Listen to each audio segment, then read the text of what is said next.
சரி, இப்ப வரைக்கும் அந்த அந்த பெண்ணை கைது பண்ணி நீங்க விசாரிக்காம இருக்கிறது ஏன்? உண்மையிலே இப்ப நான் வச்சிருந்தியா?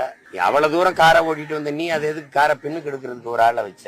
இது ஒன்றும் பெரிய உணவு விடுதியிலேயே சாப்பிட வந்திருக்கு, அந்த கார் எடுத்து பின்னாடி விடு, வண்டி எடுத்து பின்னாடி விடுன்னு சொல்றதுக்கு வழிபடுற கோயில் அங்க எதுக்கு உனக்கு? உன்னுடைய அதிகாரத்தை, அரசியல் செல்வாக்கை காட்டுவதற்கு இதை பயன்படுத்திட்டேன். இரா உன்னை என்ன பண்றேன்ட்டு 10 பவுன் நாயை எடுத்துட்டான்னு சொல்லி அவ சொன்னவன்னா அவன் ஏன் எதுக்குன்னு விசாரிக்காம இது வரைக்கும் அந்த பெண்ணு மேல இவ்வளவு இது இருக்குது. நிக்கிதாங்கிற அந்த பெண்ணை கைது பண்ணி கூப்பிட்டு விசாரிக்கணும்ல. நீ யார் இடத்துல பேசுன? உனக்காக யாரு இங்க பேசணும்? இத்தனை கோடி மக்கள் இருக்கிறீங்க.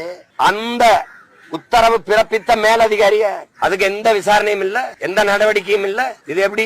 யாரு சீருடை இல்லாம கூட்டிட்டு போய் காவல் நிலையத்துக்கும் வராம வேற இடத்துல கோயிலுக்கு பின்னாடி கொண்டு வச்சு அடிச்சு கொள்ற அளவுக்கு நீ சிறுநீர் பிறப்புறுப்புல மிளகா பொடியை தூவி, தண்ணின்னு கேட்ட மிளகா பொடியை கரைச்சு ஊத்தி, இதெல்லாம் இந்த நூற்றாண்டுல மானுடம் பேசுறோம், மனிதநேயம் பேசுறோம், மனித உரிமை எல்லாம் பேசுறோம். இதெல்லாம் வருதா?